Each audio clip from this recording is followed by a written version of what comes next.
Bom, galera, então bora conversar um pouquinho sobre o final dessa primeira rodada da fase de grupos da Copa do Mundo, que terminou ontem, né, com o resultado da seleção colombiana vencendo o Uzbequistão pelo placar de 3-1.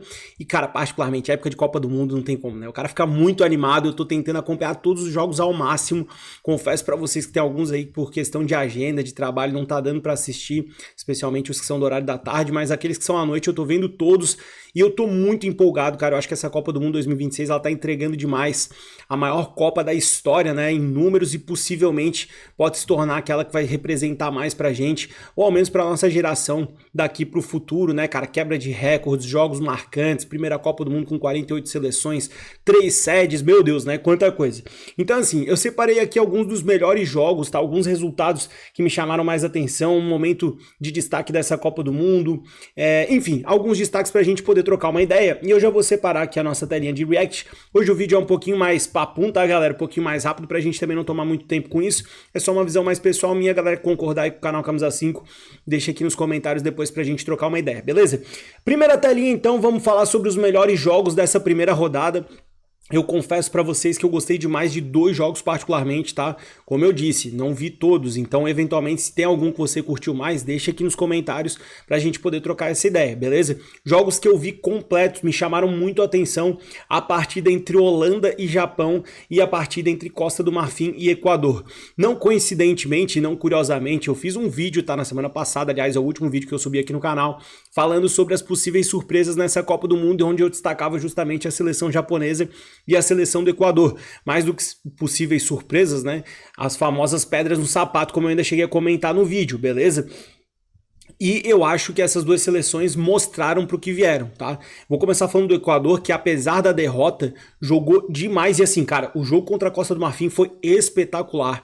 Jogo de muita intensidade física. Eu fiz esse destaque, tá, no vídeo passado, chamei atenção para isso, especialmente, né, com relação à seleção equatoriana, mas o mesmo pode ser dito a respeito da Costa do Marfim, que assim, cara, tem um elenco muito completo, recheado de craques, e não tem como não falar do Diomandé.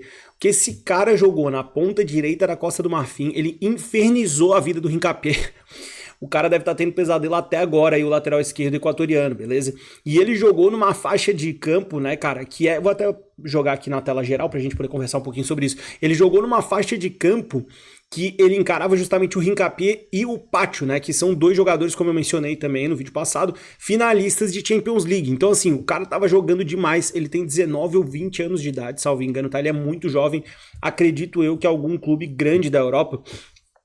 não que o Leipzig não seja, né? Mas enfim, um clube de mais peso, mais renome, vá atrás dele para tentar contratá-lo, beleza? Acho que foi um grande destaque dessa partida, mas voltando aqui para nossa tela, o Equador jogou demais, tiveram 4 bolas no travessão, um jogo muito dinâmico, muito interessante, eu tava muito ansioso para ver e eu acho que eles realmente atenderam às expectativas. A outra partida foi Holanda e Japão, cara. Pra mim, quem vencesse aqui fatalmente seria o líder do grupo. Acabou dando um empate que eu acho que foi o resultado mais justo. A seleção holandesa talvez entrando com mais pompa, um Japão desfalcado para essa Copa do Mundo de alguns nomes muito importantes, mas mesmo assim, cara, não baixaram a guarda, jogaram de frente com uma das seleções postulantes aí às fases finais, né, da competição. E assim, jogaram sem medo, tudo bem, o Japão foi achar o seu gol de empate já na reta final do jogo, já próximo dos acréscimos ali da segunda etapa, mas é um time muito consistente, cara, treinado pelo Moriaço, né? É um time de muito impacto no que se refere ao sistema mais coletivo, né? O Japão tem uma coletividade muito grande, não tem um jogador que se destaque acima de todos os outros. É um time que joga em grupo e eu acho que dessa forma eles têm a tendência de conseguir incomodar mais gente, como incomodaram a seleção holandesa. Para mim, esses foram os 2 grandes jogos dessa primeira fase. Tem outros que eu vou falar aqui também, mas por outras razões, beleza? Vamos agora para as goleadas, galera. Nós tivemos 3 goleadas, tá, ao total. Estados Unidos vencendo o Paraguai pelo placar de 4-1. Acho bastante interessante essa vitória aí da seleção estadunidense, né? Os caras jogando dentro de casa, com apoio do seu torcedor, mostraram um futebol que, assim, talvez, eu acho que a galera não estava esperando muito isso, né? Uma vitória com um placar tão elástico sobre o Paraguai, que é um time que a gente conhece muita gente, né, dessa seleção paraguaia por atuar aqui no Brasil ou no futebol sul-americano em geral. Eu não estava esperando essa disparidade toda. Depois, a gente teve Suécia e Tunísia, que também, pô, foi um baita de um chocolate, 5-1 para a Suécia.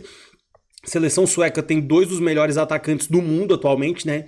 E especialmente no que se refere à Premier League, o Gyökeres do Arsenal e o Isaac do Liverpool. É um time com um sistema ofensivo muito qualificado. Ainda tem se eu não me engano, é Ayari, né, galera? Desculpa se eu tô errando o nome dele, mas que fez 2 gols para a Suécia. E, enfim, muito fortes no ataque, mas eu não esperava que fosse ser também esse placar tão elástico. Mas aí a Alemanha e Curaçao, com todo respeito à seleção curaçauense, a Alemanha venceu por 7-1. Que trauma, né? Meu Deus do céu. Pra gente que é brasileiro, o placar já nos remete a 2014 no exato mesmo momento.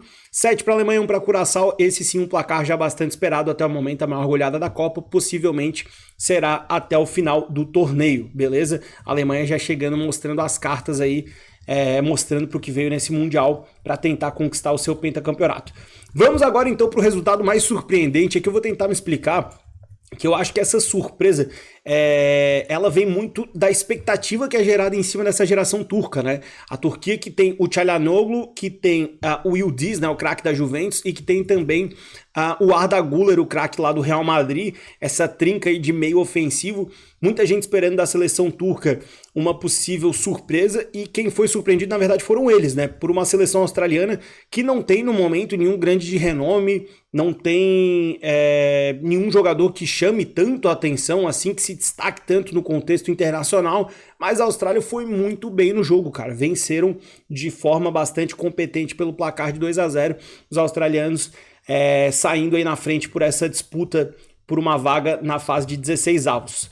Mas aí é que eu entro, né? O momento mais bonito da Copa. Por que eu não falei de Espanha e Cabo Verde como o resultado mais surpreendente? Porque eu acho que a gente pode botar numa outra gaveta esse jogo, cara. Esse empate aqui, a gente viu diversas matérias, né? Muita gente se emocionando de fato com esse resultado. Tudo que girou em torno dessa partida, né, cara? Que representa o que é o futebol. Para quem ama esse esporte, para quem ama tanto esse jogo, eu acho que a gente vê nas mídias sociais do Vozinha, né, cara, o goleiro de 40 anos, a explosão que foi a rede social dele, o número de seguidores que ele passou a ter, enfim, toda a relevância que todo mundo que ama futebol passou a dar, não só para ele, mas para todo esse grupo de Cabo Verde, e eu acho que é muito lindo. Muitos jornalistas se emocionando, muitos depoimentos bonitos, porque eu acho que é isso. Você vê um país pequenininho fazer frente a uma das principais postulantes ao título. A Espanha chega a essa Copa do Mundo de 2026 como uma das grandes favoritas a chegar à final e, por muitos, a grande favorita ao título, junto com a França, né? E eu, particularmente, também acredito nisso. E, aliás, né, fazendo aqui rapidamente um breve comentário, eu não acho que por eles terem empatado com o Cabo Verde nessa estreia, é como se fosse um grande desastre, acabou tudo, a Espanha já vai ser eliminada agora e tal. Pode ser que acontecer, pode, porque o futebol é muito imprevisível, mas eu não acho que seja o caso. O fato é que a seleção espanhola estreou, por exemplo, em 2010, né, perdendo para a Suíça e veio a ser campeã. A gente já teve outros exemplos, como da Argentina na última Copa do Mundo, né, estreando com derrota para a Arábia Saudita e sendo campeã no final. Aqui não foi nem o caso de uma derrota, foi o caso de um empate. Mas enfim, eu acho que esse é o momento mais bonito dessa Copa do Mundo e, quiçá, de todas as Copas do Mundo. É muito simbólico ver um país com um pouco mais de 500 mil habitantes, né, se eu não estou enganado. Me corrijam, por favor, se eu estiver trazendo a informação aqui equivocada. Chegar na sua primeira Copa do Mundo, estreando contra uma das principais candidatas ao título e conseguir assegurar um empate, eu realmente acho um momento muito, muito, muito especial. Passando aqui para o grande jogo entre gigantes dessa primeira rodada, gigantes numa concepção aqui, numa ideia de grandes times, né, vamos dizer assim. A Croácia pode sim ser chamada de gigante pelo que vem apresentando recentemente. São os atuais terceiro colocados na medalha de bronze em 2022 e medalha de prata, vice colocado lá em 2018. Então é sim um gigante do futebol internacional de seleções, a seleção croata, mas quem levou a melhor mesmo foi a Inglaterra, vencendo por 4-2. Será se tá indo para casa, né, o futebol, como eles ficam cantando? Vamos ver. É um bom resultado para os ingleses aqui, que chegaram para a Copa também muito contestados, né, com o Tuchel fazendo uma convocação daquelas, né, provocando a muita gente, deixando nomes como Palmer, o Foden de fora. Uma galera acabou ficando aí sem ser convocados, os ingleses chegaram com dúvidas, mas é um resultado para espantar um pouquinho qualquer pessimismo por parte da torcida inglesa. E aí aqui então os grandes personagens dessa rodada, alguns muito importantes aqui, o Harry Kane alcançando a marca, né, justamente do Harry Lineker, né, então, e aí ele chega a esses 10 gols empatando então com o ex-atacante da Inglaterra que tinha essa marca desde lá de 1990. A gente tem o Erling Haaland fazendo 2 gols também, assim como o Kane fez, né, no jogo da Croácia. O Haaland também fez 2. nessa estreia, nessa volta da Noruega à Copa do Mundo, né, que não jogava desde 1998. Então 28 anos se passaram até que o Haaland pudesse fazer mais um golzinho para a Noruega em Copas e já chegou logo fazendo 2. E aqui, claro, os principais destaques, né, o Kylian Mbappé e o Lionel Messi. O Mbappé fazendo 2 gols e chegando aí à marca de 14. Muito provavelmente ele vai ser o artilheiro, né, o maior artilheiro da história das Copas do Mundo, porque ele é muito novo, ainda tem alguns mundiais pela frente, se não tiver lesão nem nada.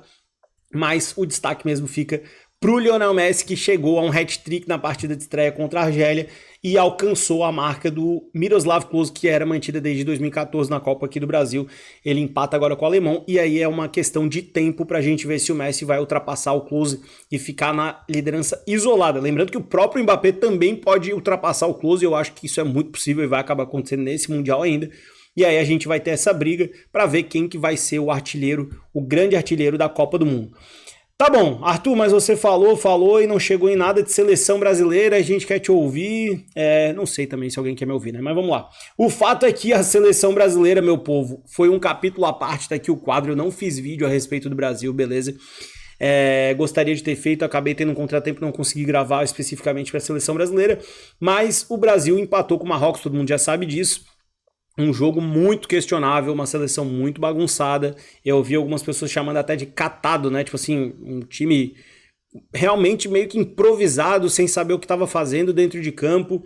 O Ancelotti, a princípio, tem peças para poder apresentar um trabalho melhor que se espera do nível, né, de um técnico como o Carlo Ancelotti. O Brasil ficou apenas nesse empate. Vale lembrar, Marrocos é uma seleção muito qualificada, é uma geração excepcional, um time forte, tá, galera?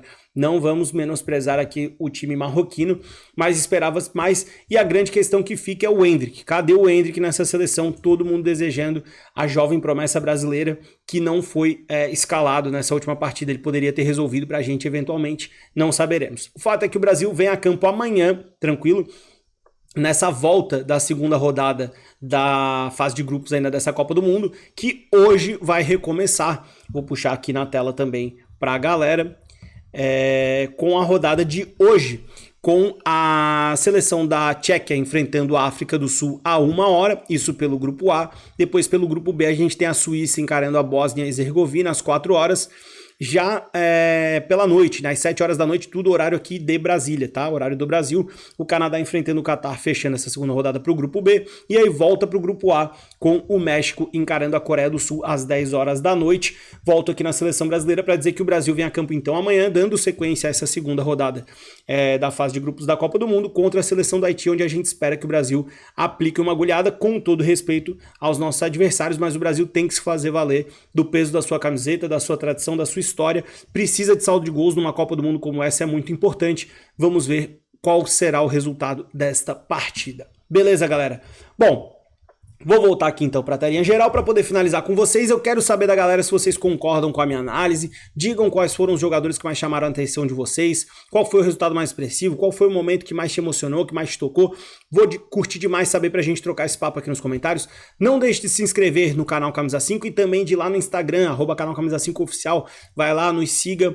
Deixe o seu like também nos nossos posts que a gente tem tentado alimentar todos os dias, trazendo informações da Copa do Mundo, beleza? Por hoje era isso, me desculpe se eu me estendi demais, a ideia era a gente ter trocar uma ideia um pouquinho mais rápida, mas eu te vejo no próximo vídeo. Espero trazer algum react aqui do pós-jogo da seleção brasileira pra vocês, beleza, galera? Por hoje era isso, um grande abraço, valeu e falou!